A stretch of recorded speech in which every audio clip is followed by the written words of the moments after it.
இன்டலெக்சுவல்கள் உருவாவதில்லை, உருவாக்கப்படுகிறார்கள். அதாவது 90களின் இறுதி காலகட்டத்தில் குமுதத்தில் கதவை திற காட்சி வரட்டும் என்ற தொடர் கட்டுரை வெளியானது. கட்டுரையை எழுதியவர் நித்யானந்தா என்ற ஆன்மீகவாதி. பிறகு நித்யானந்தா புகழ்பெற்ற ஒரு ஆன்மீக குருவானார்.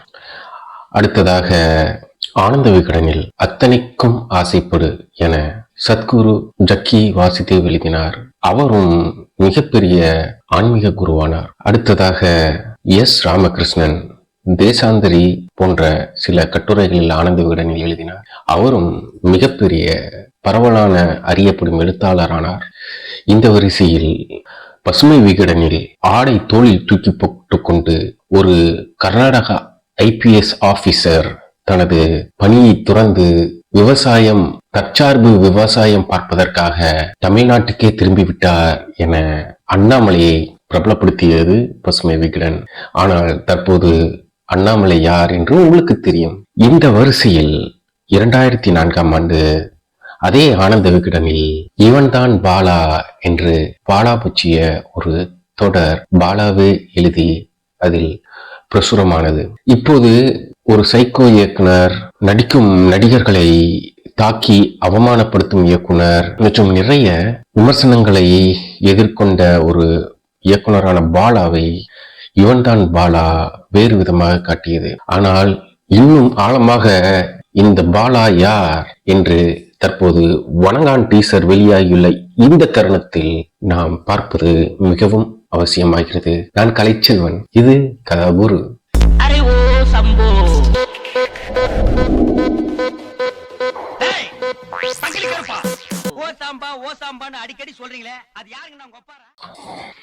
மதுரை அமெரிக்கன் கல்லூரியில் பட்டம் பெற்று பாலு மகேந்திராவிடம் உதவி இயக்குனராக பணியாற்றி பின்னர் பிதாமகனில் விக்ரம் என்ற நடிகருக்கு தேசிய விருதும் 2008ஆம் ஆண்டு அவர் இயக்கிய நான் கடவுள் திரைப்படத்திற்காக தேசிய விருது பெற்றவர் பழனிசாமி. பாலா என்ற நபர் யார்? அவரை பற்றி அறிந்து கொள்ள நாம் ஒன்றும் அவரது பக்கத்து வீட்டுக்காரர் அல்ல.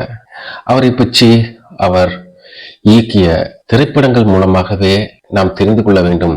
முதலாக 1999ஆம் ஆண்டு இருட்டின்ற ஆத்மா என்ற மலையாள சிறுகதையின் பாதிப்பில் உருவானதாக பாலா சொல்லிய சேது திரைப்படம் வெளியாகியது.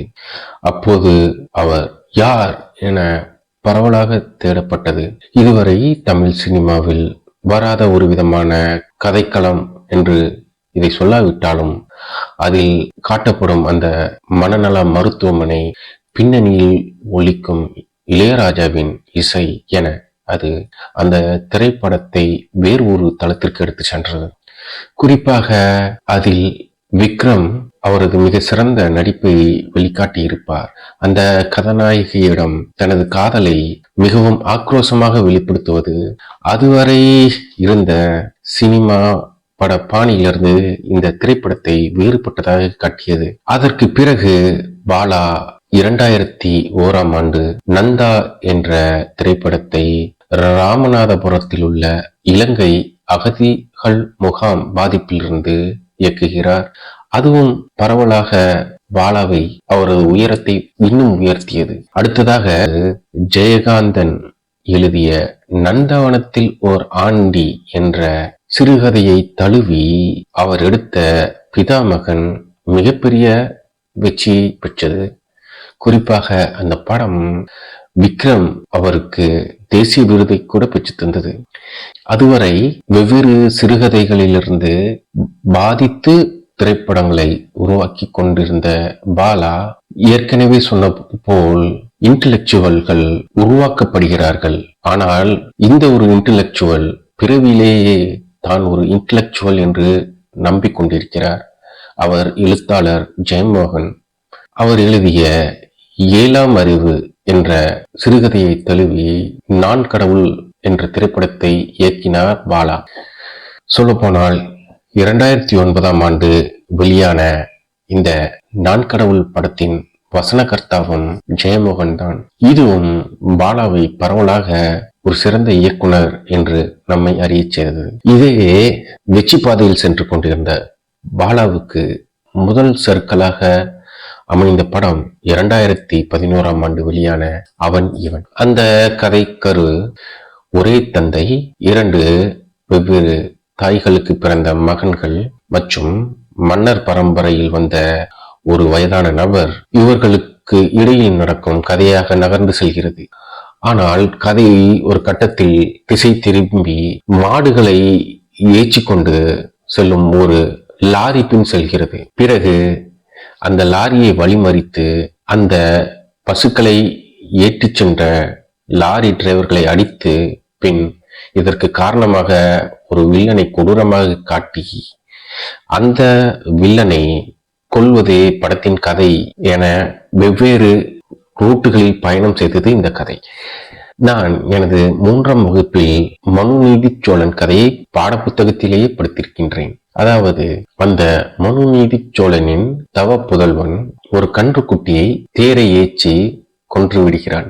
அந்த பசு ஆராய்ச்சி மணியை அடித்து அந்த மன்னனிடம் நீதி கேட்கிறது. பதிலுக்கு அந்த மன்னன் கன்றுக்குட்டிக்கு பதிலாக தனது மகனையே பழி கொடுத்து நீதியை நிலைநாட்டுகிறான். சொல்லப்போனால் இந்த மனுநீதி சோழனின் சிலையை நமது தற்போதைய உயர்நீதிமன்றத்தின் முகப்பிலும் காணலாம்.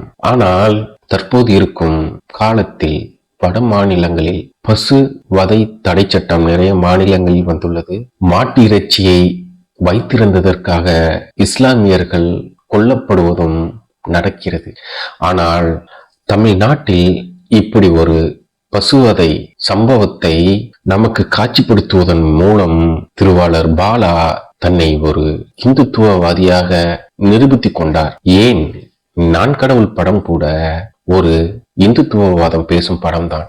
அதிலும் பிறவிலேயே இன்டலெக்சுவலான ஜெயமோகனிடம் கரம் கோர்த்திருந்தார் நமது பாலா. சொல்ல போனால் அந்த படமும் ஜெயமோகனின் 7ஆம் அறிவை தழுவி எடுக்கப்பட்டது. ஆனால் அதில் காட்டப்படும் கதாநாயகன் ஒரு அகோரி, ஒரு பயங்கரமான வன்முறையாளனாக காட்டப்பட்டார். சொல்ல போனால் இதுதான் பாலா காட்ட விரும்பிய ஆன்மீகமா?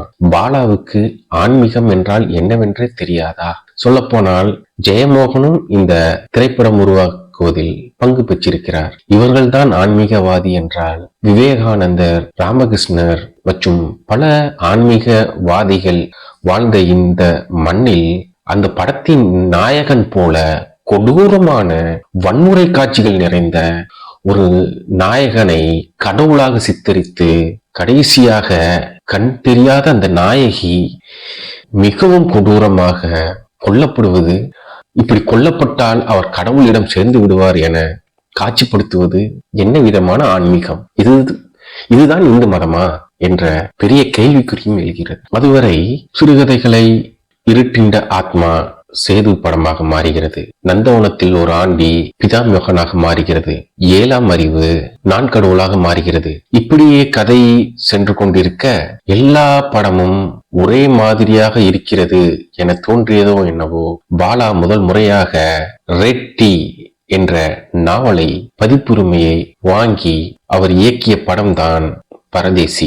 2012ஆம் ஆண்டு வெளியான பரதேசி ரெட் டீ, அதாவது எரியும் பனிக்காடு என தமிழில் திரு முருகனால் மொழிபெயர்க்கப்பட்ட ஆங்கிலத்தில் ரெட் டீ என்ற நாவலை எழுதிய PH தானியல் அவரின் நாவலை தழுவி எடுக்கப்பட்ட படம் பரதேசி. சொல்லப்போனால் PH தானியல் வால்பாறை எஸ்டேட்டில் ஆங்கிலேயர் காலத்தில் சுகாதார அதிகாரியாக பணியாற்றிய போது அங்கு நிகழ்ந்த கொடூரங்களை ஒரு நாவலாக வடிவமைக்கிறார். இதுவே தமிழில் வெளிவந்த தலித் நாவல்களுக்கு மூலமாகவும் உள்ளது.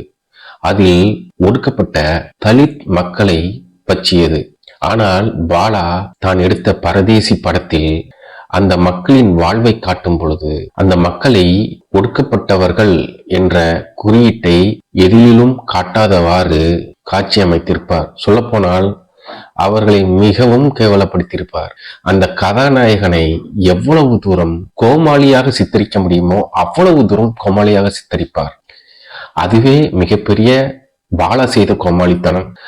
இதை மீறி இந்த நாவலின் எழுத்தாளர் திரு பி.எச். தானியல் ஒரு கதாபாத்திரமாகவே அந்த திரைப்படத்தில் வருவார். அவரையும் கிறிஸ்தவ மதத்திற்கு மதமாற்றும் ஒரு ஆளாக காமித்து அவருக்கு ஒரு பாடல் போட்டு அவரையும் ஒரு காமெடியனாக சித்தரித்து, இதைவிட கொடூரமே இல்லை. ஒரு நாவலை சிதைப்பது எவ்வளவு பெரிய கொடூரம். பி.எச். தானியல் அந்த நாவலாசிரியரின் நாவல் இப்போது அந்த ரெட்டி எரியும் பனிக்காட்டை படித்தால் கூட நமது நெஞ்சங்களில் இரத்தம் வடியும். ஆனால் ஒரு முழு நீள திரைப்படத்தை எடுத்து அந்த படத்தை அந்த கதாநாயகனையும் கோமாளியாக சித்தரித்து அந்த நாவலை எழுதிய ஆசிரியரையும் கோமாளியாக சித்தரித்து படம் எடுக்க இந்த பாலாவால் மட்டும்தான் முடியும். இப்படியாக எரியும் பனிக்காடு நாவலையும் அதன் கதாசிரியர் தானியலையும் கேவலப்படுத்தியதன் காரணமாக அவரின் சாபத்தால் என்னவோ அடுத்ததாக 2016 ஆண்டு வெளிவந்த தாரை தப்பட்டை, 2018 வெளிவந்த நாச்சியார் திரைப்படங்கள் முற்றிலும் வணிக ரீதியாக வெற்றி அடையவே இல்லை. இதன் பிறகு நடிகர் விக்ரம் தனது ஆசை மகனின் நடிப்பு வாழ்வை தொடங்குவதற்காக பாலாவின் கைகளில் ஒப்படைக்கிறார். தெலுங்கில் மிகவும் வெற்றி அடைந்த அர்ஜுன் ரெட்டி திரைப்படம் வர்மா என்ற பெயரில் தமிழில் ரீமேக் ஆகிறது. ஆனால் இயக்குனர் பாலா அந்த படத்தை முற்றிலும் சிதைத்து விட்டார் என தயாரிப்பாளரே கோபமடைந்து பிறகு வேறொரு இயக்குனரை வைத்து அந்த படம் திரும்ப எடுக்கப்பட்டு திரும்ப ரிலீஸ் ஆனது. சொல்லப்போனால் உலக வரலாற்றிலேயே ஒரே படம் 2 முறை வெவ்வேறு இயக்குனர்களால் ஒரே மொழியில் ரீமேக் நடந்தது இந்த படம் மட்டும்தான். பாலா அந்த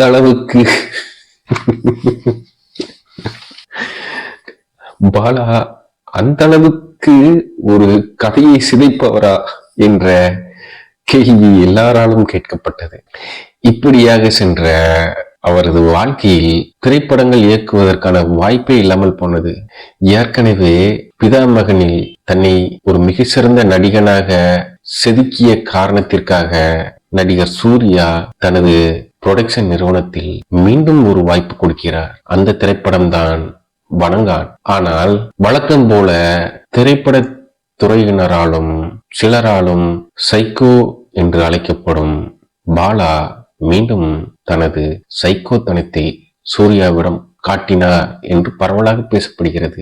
சொல்லப்போனால் பிதாமகனுக்கு பிறகு சூர்யாவின் வளர்ச்சி மிகப்பெரியது. அவர் நடிப்பில் அடைந்த பரிணாமமும் மிகப்பெரியது. ஆனால் பிதாமகனில் கையாண்டது போலவே வணங்கான் திரைப்படத்திலும் பாலா சூர்யாவை கையாண்ட விதம் சூர்யாவுக்கு பிடிக்காததாலும் மேலும் கதை என்னவென்றே சொல்லாமல் நகர்த்தி சென்றதாலும் சூர்யா ஒரு மியூச்சுவல் அண்டர்ஸ்டாண்டிங்குடன் அந்த படத்திலிருந்து வெளியே செல்கிறார். பிறகு அந்த படம் கிடப்பில் போடப்பட்டது. தற்போது அருண் விஜய் நடித்து ட்ரெய்லரும் வெளியாகிவிட்டது. இருந்தாலும் இதற்கு முன் நாம் பாலாவை ஒரு இந்துத்துவவாதி, ஒடுக்கப்பட்ட மக்களின் கதையை சிதைத்த ஒரு வரலாறு என பார்த்து விட்டே வந்தோம்.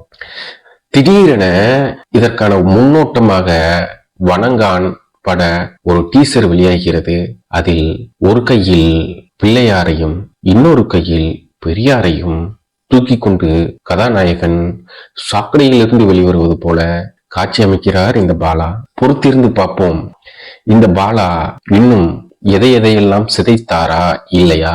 பெரும்பாலும் பாலாவின் கதை பாலாவின் திரைப்பட கதையாக்கம் எப்படி இருக்கிறது என்றால், சமூகத்தில் புறக்கணிக்கப்பட்ட கதாநாயகன், முட்டாள்தனமாக உலாவும் கதாநாயகி, மிதமிஞ்சிய வன்முறை. சொல்லப்போனால் ஒரு குழந்தையை பக்கத்தில் வைத்துக்கொண்டு நாம் திரைப்படம் பார்க்க முடியாது. அந்த அளவு வன்முறை மீறும். ஒரு மிருகம் போல் பிதாமகனில் விக்ரம் தொண்டையை கடிப்பது, இந்த மாதிரியான காட்சிகளை ஒரு குழந்தையை வைத்துக் கொண்டு பார்ப்பது என்பது கடினமானது.